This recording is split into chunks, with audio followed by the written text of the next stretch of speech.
Hi friends, అందరికీ నమస్కారం అండి. ఫ్రెండ్స్, మనకి ఇప్పుడిప్పుడే మరొక బ్రేకింగ్ న్యూస్ అప్డేట్ అయితే రావడం జరిగిందండి. అది కూడా విద్యార్థులకు గుడ్ న్యూస్, సెలవుల పొడిగింపు అంటూ ఇప్పుడే మనకు ఒక అప్డేట్ అయితే రావడం జరిగిందండి. అయితే ఇందుకు సంబంధించిన పూర్తి వివరాలు అయితే మన వీడియోలో తెలుసుకుందామండి. ఎందుకు సెలవులు పొడిగిస్తున్నారు ఏంటి అనే విషయాలు పూర్తిగా మన వీడియోలో తెలుసుకుందామండి. వీడియో మాత్రం ఎక్కడ స్కిప్ చేయకుండా చూడండి ఫ్రెండ్స్, అప్పుడే మనకి పూర్తి సమాచారం అయితే తెలుస్తుంది. ఇక ముఖ్యంగా వీడియో నచ్చినట్లయితే లైక్ చేయండి ఫ్రెండ్స్. లైక్ చేయడం వల్ల మనకు తెలిసిన ఇన్ఫర్మేషన్ మరికొంతమందికి అయితే తెలిసే అవకాశం ఉంటుంది. ఇక లేట్ చేయకుండా టాపిక్లోకి వెళ్ళిపోదాము. ఫ్రెండ్స్, నాది ఒక చిన్న రిక్వెస్ట్ ఫ్రెండ్స్, ఇంతవరకు మన ఛానల్ని ఇంకా ఎవరైతే సబ్స్క్రైబ్ అయితే చేసుకోకపోతే సబ్స్క్రైబ్ అయితే చేసుకోండి. గవర్నమెంట్ నుంచి ఇలాంటి ముఖ్యమైన అప్డేట్స్ ఎప్పటికప్పుడు మీకు తెలియజేస్తూ ఉంటాను. ఇక లేట్ చేయకుండా టాపిక్లోకి వెళ్ళిపోదాము. ఇక ఏపీలో మరో 4 రోజుల్లో వేసవి సెలవులు ముగియనున్నాయి. ఏపీలో జూన్ 11 వరకు సెలవులు ప్రకటించారు. పాఠశాలలో జూన్ 12వ తారీఖున పునఃప్రారంభం కానున్నాయి. ఇక ఇప్పటికే స్కూళ్లలో అడ్మిషన్ల ప్రక్రియ కూడా ప్రారంభమైంది. ఇక ఇటీవల ఏపీలోనే ముగిసిన అసెంబ్లీ ఎన్నికల ఫలితాల్లో కూటమి అఖండ విజయాన్ని సాధించింది.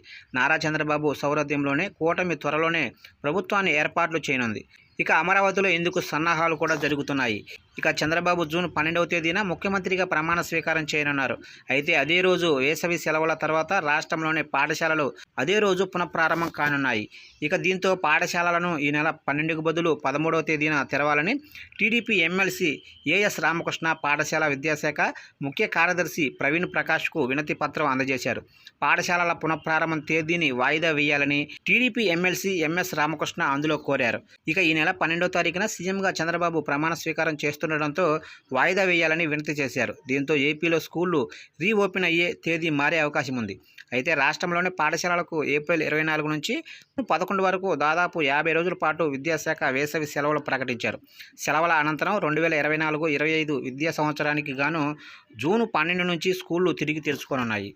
ఇక చంద్రబాబు ప్రమాణ స్వీకారం నేపథ్యంలో ఒక రోజు తర్వాత అంటే జూన్ 13వ తారీఖున స్కూలు తిరిగి తెరుచుకునే అవకాశం ఉన్నట్లు సమాచారం. అంతేకాకుండా కొన్ని జిల్లాల్లో భారీ వర్షాలు కురుస్తున్నాయి. ఇక రాయలసీమతో పాటు కోస్తా జిల్లాల్లో కూడా విస్తారంగా వర్షాలు కురుస్తున్నాయి.